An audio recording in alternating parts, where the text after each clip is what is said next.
ঝুমকি নয় জেঠু, ছুটি আমাদের পরি। অবশেষে নিজের ভুল বুঝতে পেরে হিরণময়ের কাছে নিজেই মুখ খুলল মিঠুন। প্রতিজ্ঞা ধারাবাহিকে দেখা যায় ঝুমকি আগেই বুঝে যায় যে কাকিমা তাকে সন্দেহ করছে, তাই ঝুমকির নকল জরুলটা পায়ে খুব ভালো করে লাগিয়ে নেয়।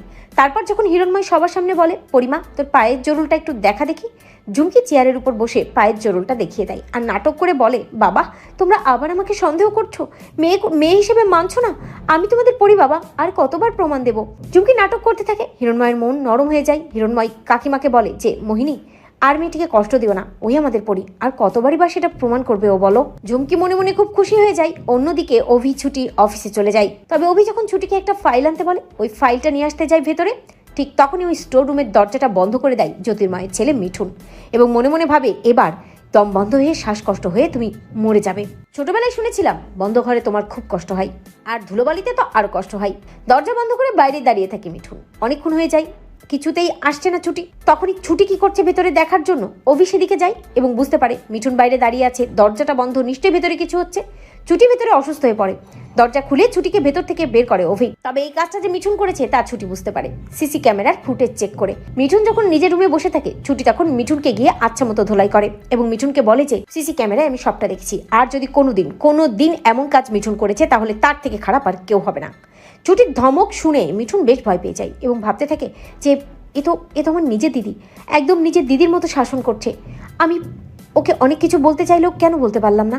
সত্যিই তো, ও তো আমার আপনজন, আমার আপন দিদি। ছুটি ওখান থেকে ঠাম্মির ফোন পেয়ে বাড়ি চলে যায় এবং গিয়েই ওই অ্যাস্ট্রোলজারের সম্মুখীন হয়। যথারীতি ঠাম্মি ওই অ্যাস্ট্রোলজারকে দিয়ে অভি আর ছুটিকে আলাদা করার ফন্দি আটে এবং ওই অ্যাস্ট্রোলজার অভি আর ছুটিকে বলে যে একসাথে থাকা যাবে না, তাদের সামনে ঘোর বিপদ। ঠাম্মির দেওয়া কথা মেনেই নেয় ছুটি।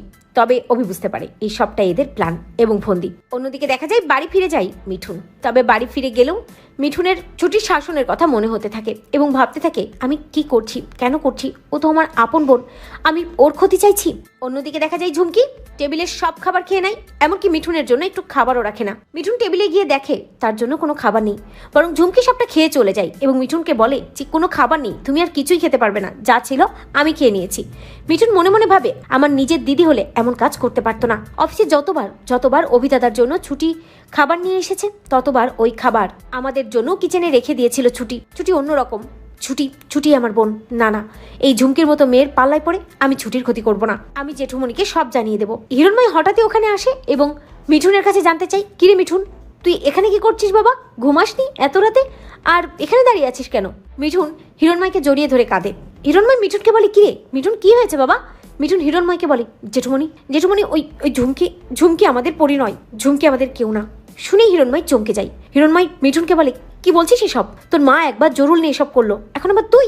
মিঠুন হিরণময়কে বলে, হ্যাঁ আমি ঠিকই বলছি, ওই ঝুমকি আমাদের কেউ না, আমাদের পরি তো ছুটি আমাদের আসল পরি। শুনে হিরণময় চমকে যায়। তো বন্ধুরা, তোমরা এটাই চাও তো এভাবেই যেন হুঁশ ফেরে মিঠুনের, এবং মিঠুন যেন হিরণময়কে সব সত্যি জানিয়ে দেয়? কমেন্ট করে জানাতে ভুলো না।